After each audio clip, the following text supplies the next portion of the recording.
चिंतन स्क्रीन दिख रही है? लोड सर, लोड हो रही है, अभी आएगी। ओके डन सर, आ गई। ओके ओके, हम कहाँ थे? अच्छा, स्केलर क्वांटिटी। अब स्केलर क्वांटिटी आप सबको पता चल गया है। अब हम वेक्टर क्वांटिटी की बात करते हैं। तो वेक्टर क्वांटिटी क्या है, आपको कोई बता सकता है आप में से? अनीता, रुचि, गोपी, जो भी आपको आता हो बता सकते हैं, या गलत होने पे कोई ही डांट नहीं देगा। चिंतन?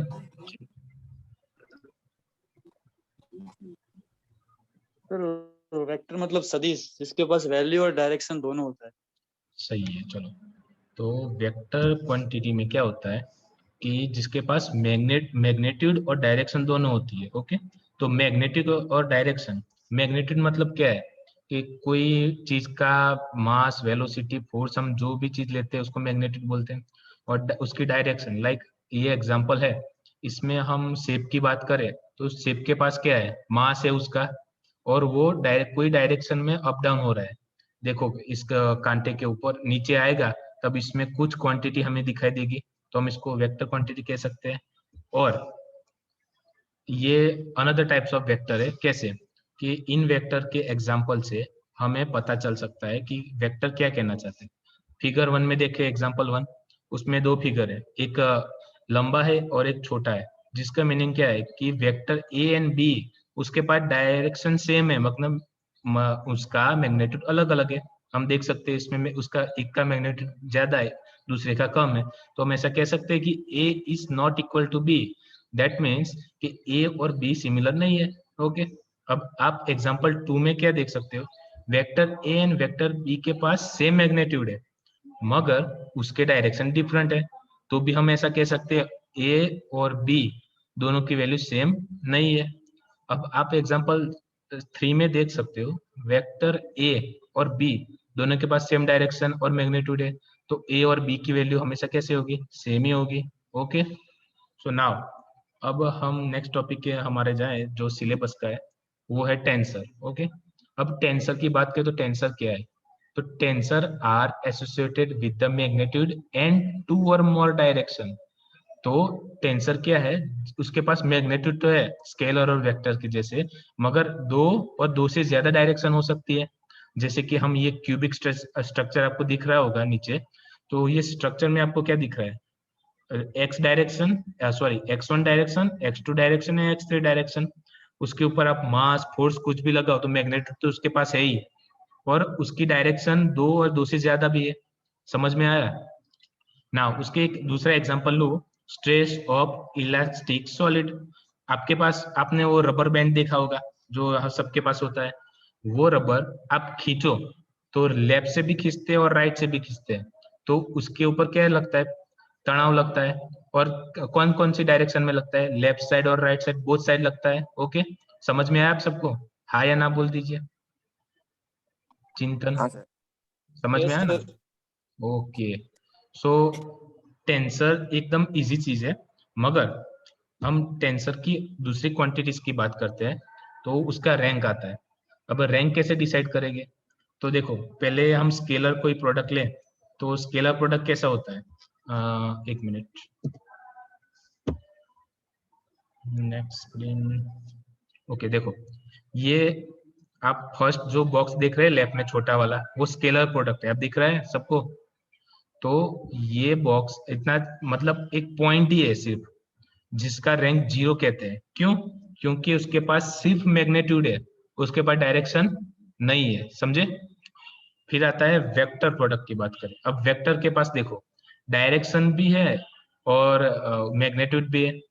तो वेक्टर के पास कितने, वेक्टर एक है उसका रैंक, और उसके पास मैग्नेटिक डायरेक्शन है, तो उसके पास कंपोनेंट कितने होंगे, 3 कंपोनेंट। समझ में आया? फिर अब डायड की बात करते हैं, डायड। और डायड को क्या बोलते हैं, जिसके पास दो और दो से ज्यादा कंपोनेंट हो तो उसको डायड कहते हैं। तो उसका रैंक ऑब्वियसली 2 ही होने वाला है। तो 2 रैंक है तो उसके पास मैग्नीट्यूड है, और each direction X Y and Z, सिर्फ हम ऐसे 2 डायमेंशन की कोई फिगर हम कंसिडर करें जिसमें आप एक्स वाई और जेड का दिखा रहे हो, तो उसके पास सिर्फ एक्स वाई जेड ही है और उसके पास मैग्नीट्यूड है। तो 3 direction plus 3 magnitude is equal to 3 into 3 is equal to 9। तो उसके पास 9 कंपोनेंट्स होंगे। समझ में आया? अब ट्रायड की बात करें, ट्रायड मतलब 3, तो जिस 3 कंपोनेंट हो उसको ट्रायड कहते हैं। तो ना उसका रैंक तो 3 होने वाला है। उसका मतलब क्या है, हमने जो आगे ये देखी फिगर, ये 3 डायमेंशन में फिगर है। तो 3 डायमेंशन फिगर मतलब आगे पीछे ऊपर नीचे ऐसे सब मिलाकर 3 डायमेंशन हुआ। तो हम इन सबको कैलकुलेट करें तो आप ये फिगर में लास्ट में देख सकते हो, ऐसे होगा। और इन सबका जो कंपोनेंट्स होगा वो कितना होगा, 3 into 3 is equal to 27। Now नीचे एक लाइन लिखी है, उसमें लिखा है a tensor of a rank n has 3 components. तो हम जो फर्स्ट रो में स्केलर, वेक्टर, डायड और ट्राइड दिख रहे हैं, उसमें हम 3 n रैंक मतलब अनलिमिटेड, लास्ट तक हम देखें ना, तो जितने भी जो रैंक होंगे उनके कंपोनेंट के लिए होंगे 3n, जिसका मतलब होता है जैसे कि स्केलर के लिए 3n करे तो n की जगह 0 रखे तो क्या आंसर आएगा, 3/0 is equal to 1। Okay, vector के लिए रखे 3/1 इज इक्वल टू 1, डायट के लिए रखे 3/2 is equal 3 into 3 is equal to 9। समझ में आया आप लोगों को रैंक ऑफ टेंसर कैसे बनता है? चिंतन, मुनेश, अनीता, पायल, जाला, सबको समझ में आया क्या ये? Hello hello hello. हाँ सर।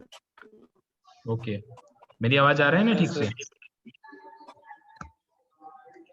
ओके, नाउ हमारा सिलेबस का दूसरा टॉपिक क्वांट्रावेरिएंट एंड कोवेरिएंट। अब क्वांट्रावेरिएंट और कोवेरिएंट को समझने के लिए सबसे पहले हमें उसकी जो बेसिक डेफिनेशन के ऊपर से जो मैथमेटिकल फॉर्मूला बनता है ना, उसको समझना होगा। ठीक है, तो उसको वो कैसे बनता है इसके लिए हम स्टार्ट करते हैं। देखो पहले क्या लिखा है, possible ambiguity in the transformation law of the vector. Ambiguity मतलब अस्पष्टता। ओके, हमें कुछ पता नहीं है कि वेक्टर का ट्रांसफॉर्मेशन कैसे होता है, तो वो खोजने के लिए हमने पहले क्या किया, एक ए आई डैश मतलब ए आई डैश एक वेक्टर हमने डिसाइड किया, जिसका हम समेशन जे के साथ करें तो हमें दो चीजें मिलते हैं, ए आई जे, ए जे, बरोबर। ए आई जे का मतलब क्या होता है, cosine of the angle between the x I dash, okay, and x J axis. अब हम इस इक्वेशन को सिर्फ एक्स आई डैश की बात करें तो उसको डिफ्रेंशिएशन करें तो डी एक्स आई डैश होगा, और उसका जो आंसर मिलेगा क्या होगा, sigma J del X I dash upon del X J into D X J. Okay, now हाँ, नेक्स्ट स्टेप, अब हम देख सकते हैं कि del X raise to J हुआ। समझ में आया वो क्या था? आप डिनोमिनेटर ऊपर और नीचे के वो रूल्स तो आप जानते ही होगे ना कैसे होता है। तो उसके ऊपर से हम कह सकते हैं कि जो ए आई डैश है is equal to sigma J del X J del X I dash A J. Okay, अब हम कार्टेशियन कोऑर्डिनेट्स की बात करें तो कार्टेशियन कोऑर्डिनेट्स के बारे में सबको पता होगा, एक्स वाई और जेड के बारे में। एक मिनट,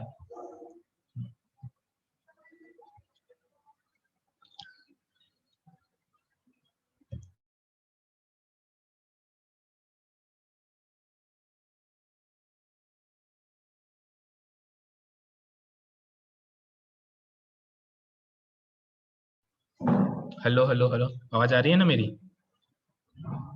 मुनेश, अनीता, गोपी, हाँ सर। ओके, स्क्रीन दिख रही है ना? हाँ सर। ओके, समझ में तो आ रहा है ना सब क्या चल रहा है? हाँ हाँ। तो चिंता मत लो, ये मैं आपको सेंड भी करूंगा। मैंने आपको ईमेल में एक लिंक भेजी होगी मुनीष, देखा आपने? वो अपने दोस्तों को शेयर कर दीजिए, उनको बोलिए कि उसमें ऐड हो जाए, उसमें हम सब मटेरियल डाल देंगे। Okay, so now okay. इसका हमें आंसर मिला, तो ये क्या कहना चाहता है? तो देखो, कॉन्ट्रावेरिएंट और कोवेरिएंट जो ट्रांसफॉर्मेशन है ना, उसमें कोई डिफरेंस नहीं है। ओके, बट जो डिफरेंस मेन है वो क्या है, सुपरस्क्रिप्ट एंड सबस्क्रिप्ट। और सुपरस्क्रिप्ट क्या है कि हम ए आई लिखते हैं ना, तो आई नीचे की ओर लिखते हैं। देखो ये इक्वेशन दिख रहा है आपको, इक्वेशन नंबर ये 3 दिख रहा है। इसमें आई और जे की वैल्यू है ना एक्स के नीचे की ओर लिखी है, आपको दिख रहा है ना मुनेश? मुनेश हेलो। हाँ सर। हाँ, तो नीचे की तरफ लिखे तो उसको क्या बोलते हैं? सबस्क्रिप्ट। और ऊपर की तरफ लिखे तो क्या बोलते हैं? सुपरस्क्रिप्ट। ओके, तो इसकी बात करें तो जो मेन डिफरेंस है ना कॉन्ट्रावेरिएंट एंड कोवेरिएंट का, उसका यही है, जो प्राइम होता है उसका, उसमें जो चेंज होता है, लाइक देखो नीचे क्या लिखा है कि any contravariant vector are denoted by superscript, जिसको ए रेस टू आई बोलते हैं, और एंड द सबस्क्रिप्ट जो नीचे की ओर हम लिखते हैं ए आई, उसको क्या बोलते हैं? Covariant vector. ओके, समझ में आया आप लोग? हाँ या ना तो बोल दो। हाँ सर।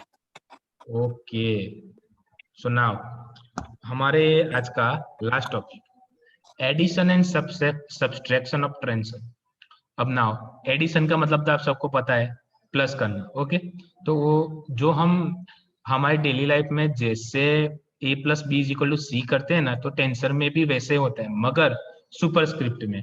तो हम क्या लिखते हैं? A raise to I J plus B raise to I J is equal to C raise to I J. Okay, इसमें तो कोई बड़ी बात नहीं थी।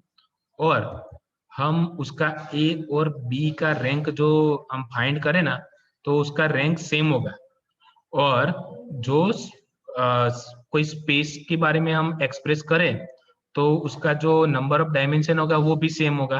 तो इसका मतलब क्या हुआ? हम किसी टेंसर का एडिशन और सब्सट्रैक्शन करें तो उसका रैंक और उसके जितने भी डायमेंशन है ना, वो सब हमें सिमिलर मिलेंगे। ओके, तो पता चला आज के लेक्चर में क्या हुआ सब?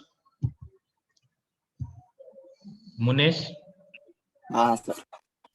ओके, अनीता, गोपी, हेमांगी,